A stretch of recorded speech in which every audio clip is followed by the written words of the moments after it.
Well, hello, I'm Brian Burke, the editor of the Music and Sound Retailer, and I'm really pleased to have Chris Martin, CEO of CF Martin, join us.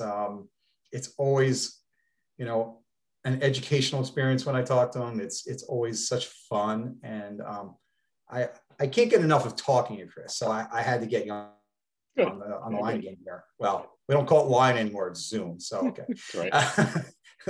I'm using an old term. But yeah, so first of all, thanks for joining us. And I wanted to get started.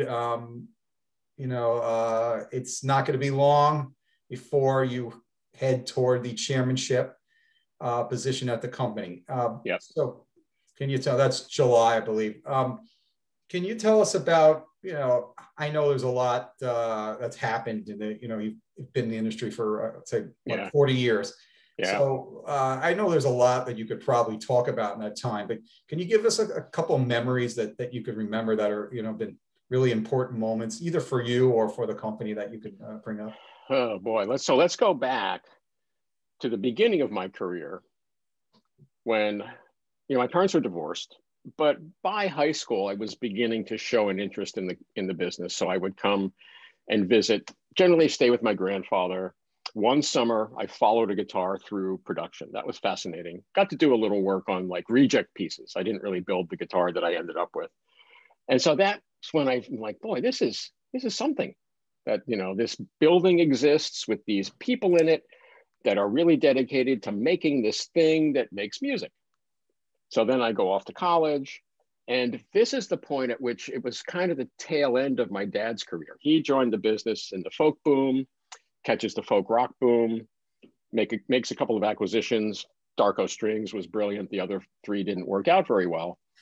And I thought, okay, I'm going to join the business, go to college. And through that time, I saw a bunch of stuff happen. Just my dad's career, I think, had peaked.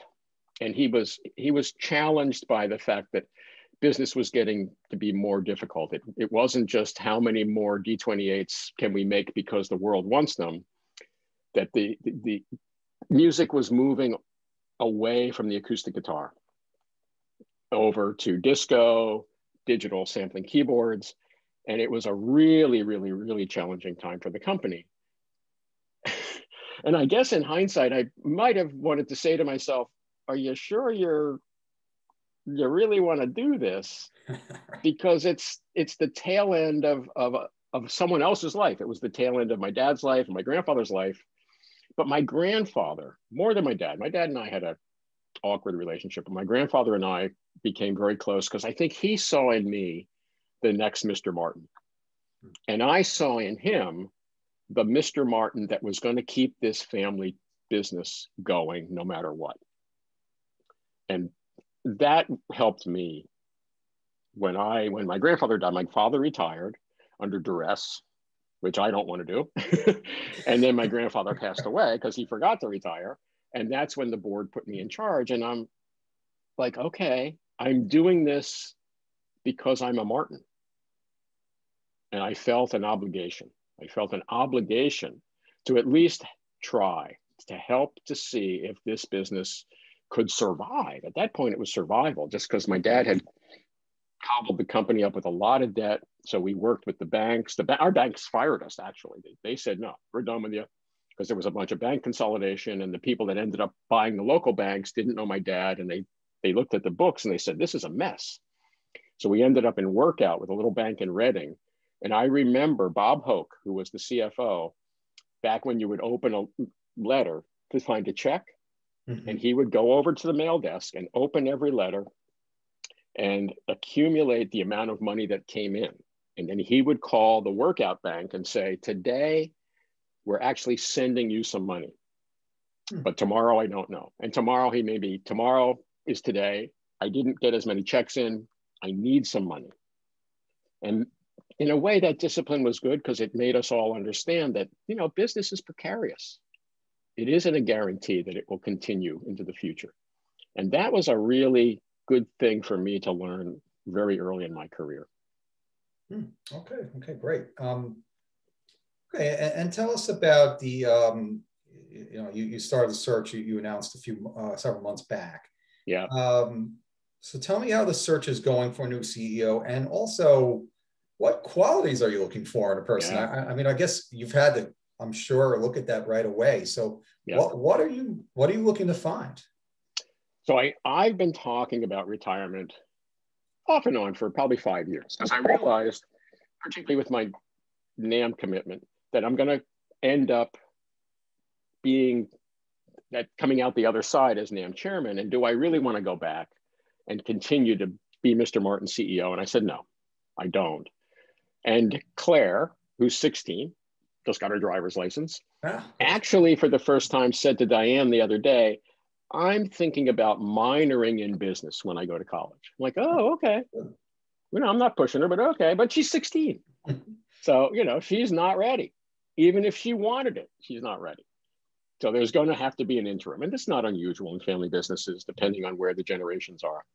So the challenge is to find someone that understands it's a business, but it's a very special business. And I will say the candidates we have interviewed are quite intrigued by the special nature of the Martin guitar business. They all have an understanding of the value of music and the place that the Martin guitar has in that history of particularly American and also, British music. And so, in fact, when I'm done talking to you, Diane and I are going to talk to the recruiters about the interviews that we've all had with the slate of candidates, including all of my board of directors. So the next step is to try and say, okay, we interviewed this many people. How many of that group should we meet in person? Because so far it's just been by Zoom. So that's where we are with it. And my hope is that there'll be someone to help me run the company as I move up to be executive chairman, as I come out the other side of being NAMM chairman. Right. Well, I look forward. I got to meet Claire sometime, especially if she's going to be the future CEO of the company. So what Claire might be, and this is what I've, in my mind, tried to frame the discussion as, Claire, Daddy's and Mom and Dad have done a lot of estate planning because we want to keep the business in the family. So because you're the only heir, you're going to end up owning the majority of the company someday. And if you don't want to run it, that's fine. You're going to have a seat on the board when you get older. And someday you can certainly be chairman of the board if you're so inclined. And if that's enough, hire good people, hold them accountable, and I think it might work out. Okay, yeah, great. Well, that's certainly great, fantastic advice. I wanted to ask you also about the handling of the pandemic and the growth we've seen. I think I discussed it with you last year, and you've probably been asked a million times about how you handle the pandemic.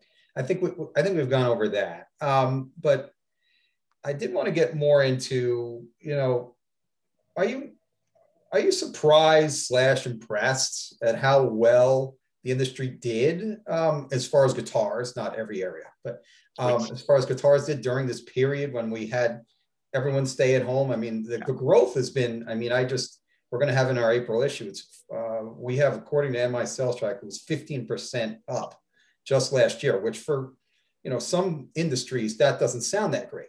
But for guitars, it's really great. It's unbelievably good year over year, considering the 2 years before that were also really good. So are you, impressed that people decided, hey, I'm going to get into music, I'm going to get into playing guitar, as opposed to I'm going to watch Netflix all day, or I'm going to do something else? Let's go back pre-pandemic. Where were those customers then? Why weren't they buying guitars then? So what's happened is, and I mean no disrespect by this, and this is my personal opinion, but all of the other previous guitar booms that I've experienced in my career and watching my dad and my grandfather, all of them were driven by the music. This one, and I mean no disrespect, this one I think is driven by boredom. Right. No. And I'm not sure how durable boredom is. When it's music, I get it. Oh, okay. I'm buying my Guitar Heroes guitar because I love their music. Now I'm buying a guitar or another guitar because I'm bored. You know? So my real question is, how durable is this? Will those people that bought their first guitar actually learn how to play it and stick with it? I hope so. So time will tell. I mean, none of these booms last forever. I've never experienced the boom and bust that my dad and grandfather did back in the 70s and 80s, but I have seen ups and downs throughout my career. And I think someday this is going to be another one of them, particularly if all of us that are increasing production catch the bus at the same time. Right. Well, with that said, are there any ways that you can keep some of these people staying in our industry, some of these new players to stay in MI? I mean, I'm sure you have to think about that, where we have this growth. How do we keep, as you're saying, there's no way you could keep all of them. But is there some way you could keep some of them? Because something is better than nothing. Clearly. So let's as an example, let's talk about Believe in Music Week.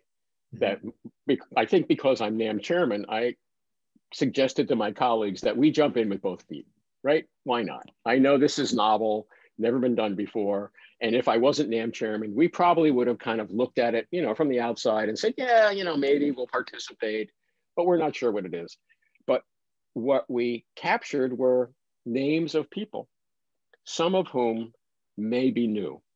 And so what we can do is keep in touch with them. But I think this is more of an industry-wide concern, that we've brought a whole bunch of new players in. And as Joe says, it's not just more to start, it's fewer to quit. Right. So we've got the more to start, right? We've got that. Now, how do we keep them from quitting? That's a big question that we need to keep talking about. Yes. Yeah. No question about it. And it's not going to be easy, but no. There's a lot of great minds working on it. The guitar is hard to learn. Right. It is not a simple musical instrument to learn to play well. That's why people lock themselves in their bedroom and say, I'm not ready for prime time. No, it is hard. I've tried. Yeah.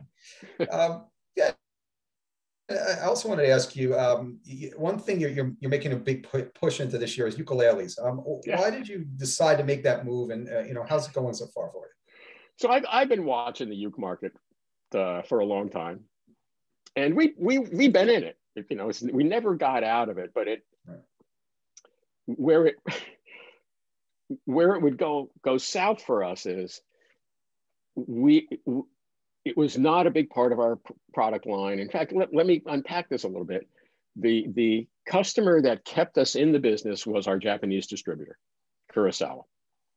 They kept saying, and this is not recently, 10, 15 years ago, they said, there is a demand in Japan for high-end ukuleles, and that's what you do. So they basically kept us in the business. Now, the problem was we were using old fixturing, and it's like, okay, do we redo the old fixturing for low volume? And we said yes, because we have to.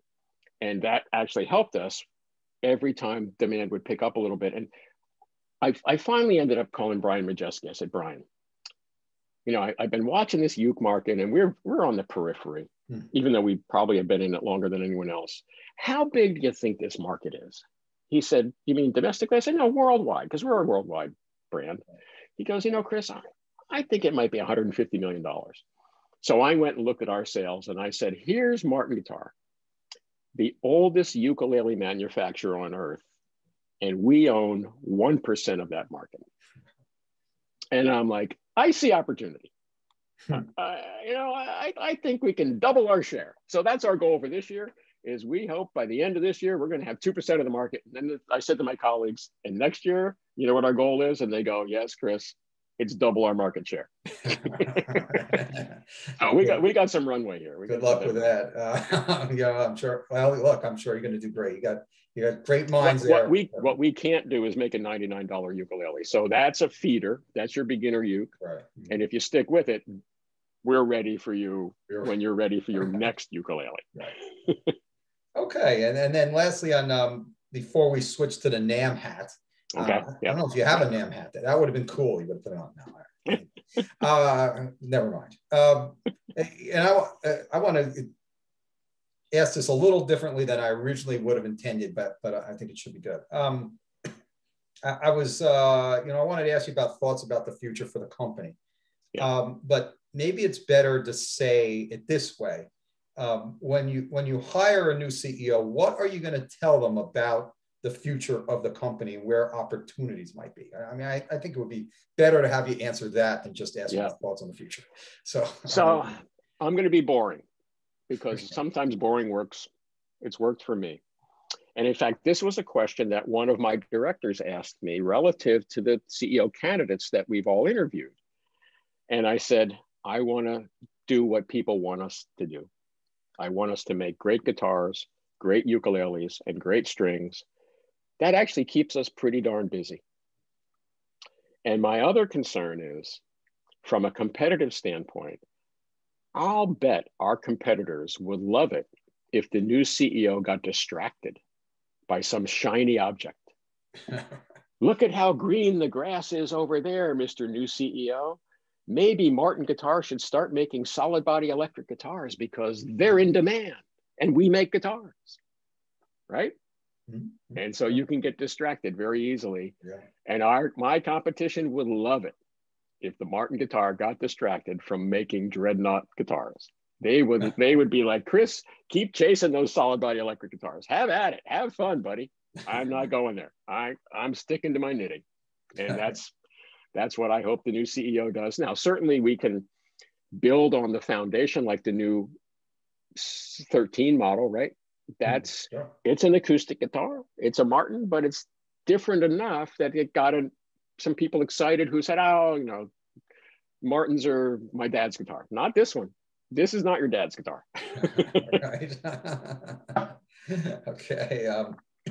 Let's switch over to NAMM. Also, you're going to be, as you said, you're moving executive chairman of the company. Yeah. You're also, you are currently NAMM chairman, but I am. That's going to be the same time, July. That will end as well.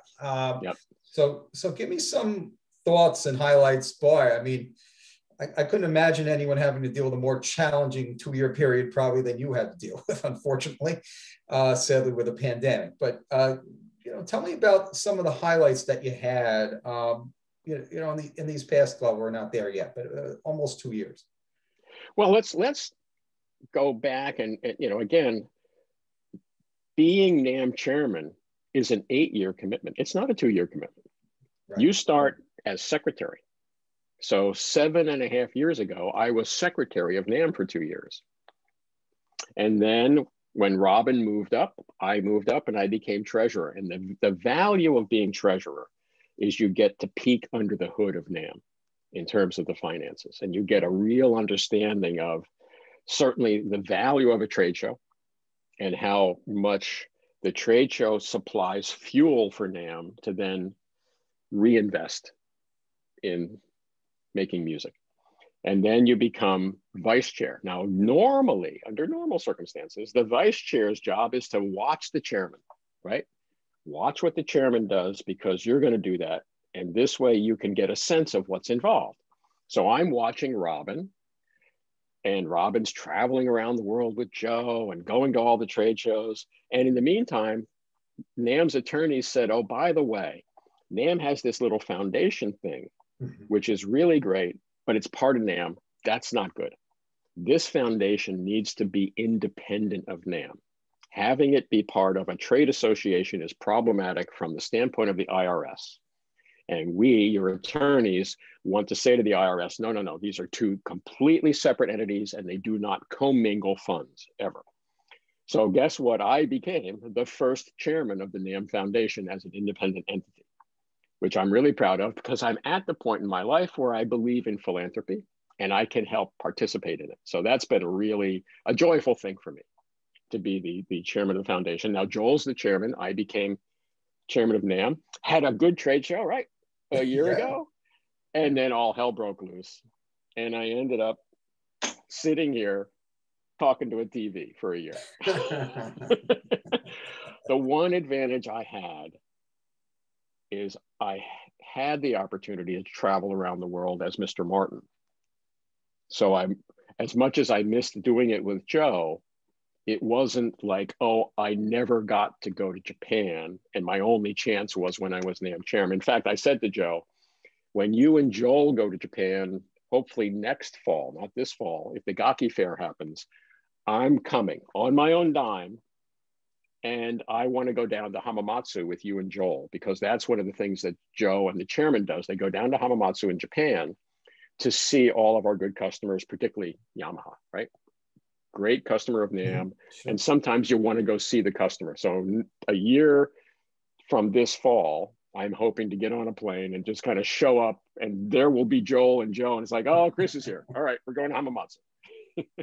Yeah, and you're talking about you were talking about Robin Walenta before, just so everyone knows, right. And Joel Menchie, who is going to be the next NAMM chairman, as you know, as far as the process goes. Is that correct? Right. So tell me a little about Joel and what advice you're going to give to him about being in your role. So Joel's had the advantage of being involved in other associations. Okay, so that's, he is ready for this job, and he's done the secretary, treasurer, he's now vice chair. Joel brings a different perspective. He brings band and orchestra. He brings the retail perspective. My advice to Joel would be, Joel, we all know you love spreadsheets, but use them sparingly. Use your spreadsheets sparingly. Oh man, I couldn't. That's something I couldn't get away with in my household with an accountant here with me. But the cool thing about being on the executive committee of NAMM is that not only do you do trade shows, not only do we go to Washington when we can to lobby for music education, you have an annual retreat with just the XCOM members and their spouses or significant others. So you get to know their family a little bit. And the funny story that Laura Menchie would tell about Joel is that Joel prepared a spreadsheet for their wedding.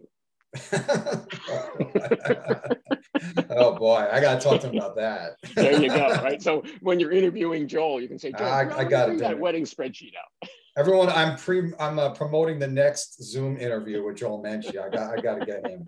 Now I got to talk. Wow, that's funny stuff. Before I get to the next question, I want to ask you. You did bring up the philanthropy. Yeah, I got to say that proper. That one's hard to pronounce sometimes. Is that something you're gonna, in the future? Is that something you're gonna really focus on once you move on, your executive chairman, and you're also, move on from the NAMM role? Is that going to be one of your main focuses? I am. Now, Diane and I, we're both of a like mind that, we believe that if we can, we should. And so we have been, but certainly more so. And I'm very conscious of the fact that just throwing money at a charity may or may not work. So, the organizations I'm currently involved with, I know them well. They know me. And they ask me every year, and it's like, I believe in your mission. Well, for example, one of the groups I support is the local Wildlands Conservancy. And their job, and they have a very practical view of, yes, the Lehigh Valley deserves to grow, but it also deserves to grow with some thought. For example, we have a lot of old rail lines around here.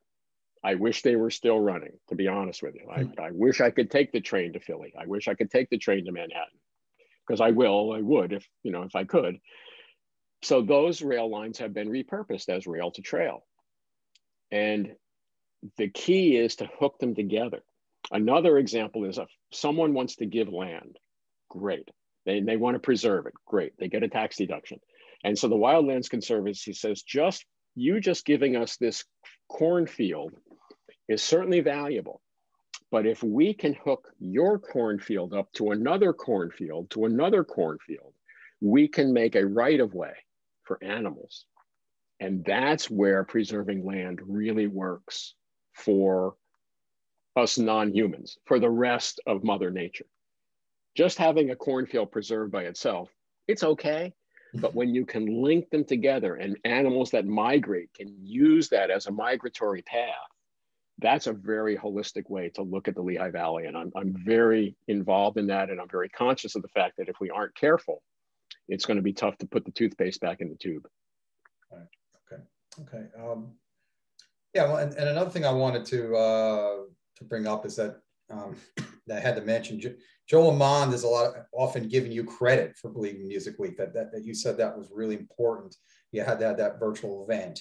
Um, how about the importance of the live in-person events? I know Summer NAMM, there's going to be, NAMM has come out and said that they want it to Yeah, be an in-person we're going to event. try They it. said it Yep. will be if any way possible. So if Yep, you have we're going to any try it. information there, and then on, Yeah. you know, and I assume for sure the 2022 NAMM show will be an in-person event. So what is the importance of having in-person events, first of all, for you? And what do you think the chances are that we're going to have those in-person events? I think we are. Summer NAMM, we're planning on it. Nashville wants us to come. It's going to be a little shorter. I have an XCOM meeting tomorrow, but what I know so far is it's looking like Thursday, Friday. Joe's trying to bring some other groups in on Tuesday and Wednesday, groups that would have also met around that time. It's like, hey, if you're going to meet anyway, why don't we all meet in Nashville and we get some critical mass? But, you know, selfishly, we should all remember when you talk to someone that looks at the cost of calling in person on a customer, and you think about the fact that, wait a minute, rather than me go visit all those customers where they are, if I come to a central location and they come to this central location, it is so much more efficient. So let's remember that it's cheaper. It's actually cheaper to see all your customers in Anaheim than it would be to fly to go see them the rest of the year. So from a very practical standpoint, it's like, this just makes good business sense. Plus, we're a very social community. You know that, right? We love the hang. And that's probably what everybody misses more than anything. It's just, I haven't seen you in forever. How's it going? And I'm hoping, I mean, Diane more than me, but I'm a hugger. Diane taught me it's okay to hug. Now, yeah, people go, oh, in California, you got to keep 18 inches. So I miss that. I miss not only seeing someone in person, but shaking their hand or just, you know, putting my arm around their back and going, hey, we're all in this together. That will bring us back together. That desire to just do it in person. That's a force of nature. That's so well said. I mean, that's the one thing I miss the most. Yeah, it's just not seeing people. It's just right. It's even it's your not competitors, bad, right? you know, it's not bad. It's not bad seeing someone on video. I get it's better than talking on a phone, but yeah, it's just not the same as right. actually seeing people. And we do. I mean, we call it a NAMM for a reason. I mean, you know, I don't know any other industries that call themselves families like that. I mean, it's just and think about when we go to Washington. The value when we go into an office, maybe we get to meet the senator, maybe we get to meet the congressperson, but we meet the staff. And our message is compelling because who doesn't love music? Not all the meetings they have in those offices are as fun as ours, because sometimes it's some really contentious stuff that there's a lot of different opinions about, but there's very few negative opinions about. So let me talk for a minute about Believe in Music and NAMM, because honestly, I didn't realize that Believe in Music was kind of a subset of the NAMM logo, because it was kind of hidden on the bottom. Right. And then when we did the digital week, we gave it priority, right? It's NAMM in small letters, Believe in Music. So the story I told the other day, we had a NAMM board meeting, big board meeting. I said, so you're walking down the street, and you just stop someone randomly and say, do you believe in NAMM? And they're going to go, I don't know. What is a NAMM? Oh, it's the National Association of Manufacturers. Not that, no, that's a different NAMM. Oh, it's the National Association of Medicare Members, which is actually a NAMM, but it's not our NAMM. Really? It is. But if you're walking down the street and with a big smile in a very friendly way, you just stop someone randomly and say, do you believe in music? The answer is yes, right? The answer is yes. So it's a little bit of a rebranding there, because that message is more understandable to those of us that don't know what a NAMM is. NAMM's like a little club, right? It's a social club. Yeah. Yeah, I hadn't thought it that way. It's really good But our audience is beyond NAMM. Our audience is anyone who believes in music. Yeah. Yeah. Okay. Great. Okay. Well. Thanks for your time. I mean, I just want to ask. I want to ask you one more question. Sure. That's about the health of MI overall in the future and areas of growth. When you're looking at it as a guitar manufacturer, you look at it one way, Yeah. that the industry was doing really well. But you look at it as a whole industry in NAMM, Yeah. Yeah. live music was destroyed, unfortunately, Yeah. Yeah. which has taken away artists, Yep. and obviously the big musicians, I'm sure celebrities that you work with and signature models and things, I'm sure that they still have work that could still create music and albums. But for all the people behind the scenes that are Yeah. working at concerts, that are working at Yep. events, and anything that's involving live industry, and Yeah. the equipment that's involved in that has Yep. has been utterly destroyed. So I guess I would hope that this is going to rebound, in the near future, if we can get past this pandemic with all the vaccines being distributed now, which is great news. But what are your, what are your feelings right now? Because we are in a bifurcated market. Yep. Yep. It's some areas that are really good. As I said, guitars, Yeah. at home pro audio, the things of that sort, or keyboards. Those are all doing extremely well. But when you look at some other areas of the industry, not so good. So, No. Yeah. what are your feelings there, and how the future might be? Now, let's remember this pandemic, because it may not be the last one. So we may be reliving this, but hopefully we'll be a little smarter about it. But yes, the missing link. So let's go back to the ukulele in a very small microcosm of that what's missing with the ukulele right now is the ukulele circle. That was an important part of the experience of why people wanted to play the ukulele. They wanted to play it with other people. And that is going to come back.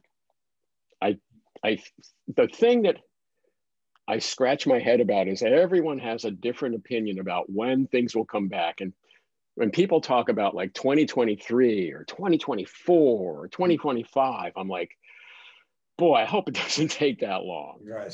That's my hope, is it doesn't take that long. It will be slow. This summer will be slow. But I think everyone's willing to try. I think if you said to someone who worked the sound system, would you be willing to do a concert with 25 people instead of 100? They're like, when? I'm ready. I'm available. I got my equipment. Where do you want me? When do you want me there? Right? So it's going to be a slow rollout this summer, but that it has to come back. That's so much a part of what music means to people. They want to share it collectively, and that we have not been able to do. Yeah, absolutely. I mean, there's there's several examples we can use, but I'm just thinking of one that Jimmy Fallon just returned to his studio for a show, and then he had a comment that this is I can't believe how enjoyed I am about being in front of 58 people. Right. In a live studio audience. I never would have thought that's the case, but I'm so happy to be in front of 58 of you. So we have Music Fest in Bethlehem, and it was a really cool idea. Jeff Parks years ago said, "Hey, we've got this old, rusty old defunct steel mill. Let's do a couple concerts over there." It's become quite a thing. And he found inspiration from a mill in Germany, like a sister city thing. And so where was I going with this? About Music Fest, and I don't know. Anyway, well, it's got to. Oh, anyway, so they did a virtual Music Fest last summer, and they had a Talking Heads tribute band.